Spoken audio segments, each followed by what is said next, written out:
Need for research, মানে আমাদের রিসার্চের প্রয়োজনটা কেন, কেন আমরা রিসার্চটা করব।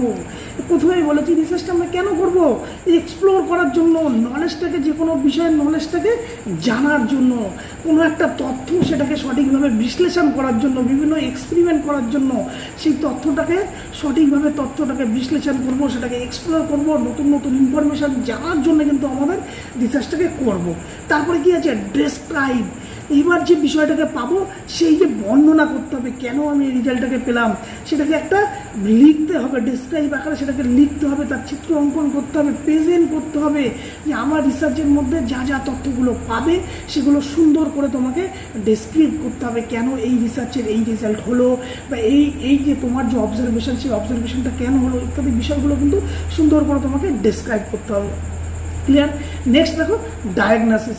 ডায়াগনোসিস মানে কি, এটা মূলত হেলথ রিলেটেড রিসার্চের ক্ষেত্রে এটা প্রযোজ্য, যে তোমাকে ডিপলি অ্যানালিসিস করতে হবে যে তোমার প্রবলেমটা কোথায়, সেই প্রবলেমের সমাধানটাকে তোমাকে খুঁজতে হবে।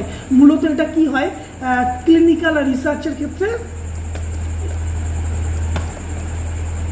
ক্লিনিক্যাল রিসার্চের ক্ষেত্রে এটা ভীষণভাবে কাজে লাগে। কেমন, ধরো একটা পেশেন্ট, আমি তোমাদেরকে একটা উদাহরণ দিই, যে কোনো একটা রোগীকে যখন আমরা প্রথমে হসপিটালাইজ করি, প্রথমে কী হয়, ডাক্তার সেগুলোকে দেখে, সেই পেশেন্টকে দেখে সেগুলোকে বিভিন্ন টেস্ট সেগুলোকে করায়, সেই টেস্টগুলো করছে মানে কি, ডায়াগনোসিস করছে, পার্টিকুলার তার সমস্যাটা কোথায় সেটাকে আইডেন্টিফাই করার চেষ্টা করছে।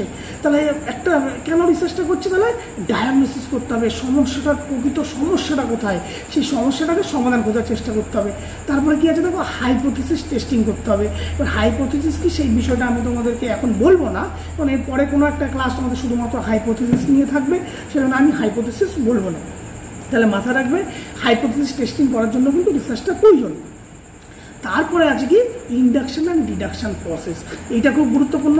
ইন্ডাকশন ডিডাকশন প্রসেস কি, ইন্ডাকশন ডিডাকশন হচ্ছে একটা রিসার্চের প্রসেস, যে প্রসেসটা আমি তোমাদের আজকের ভিডিওতেই, পরের স্লাইডে, আজকে ক্লাসে আছে, সেখানে আমি ডিটেলসে তোমাদেরকে ইন্ডাকশন এবং ডিডাকশন মেথড বা প্রসেসটা আমি তোমাদেরকে ডিটেলসে বলবো।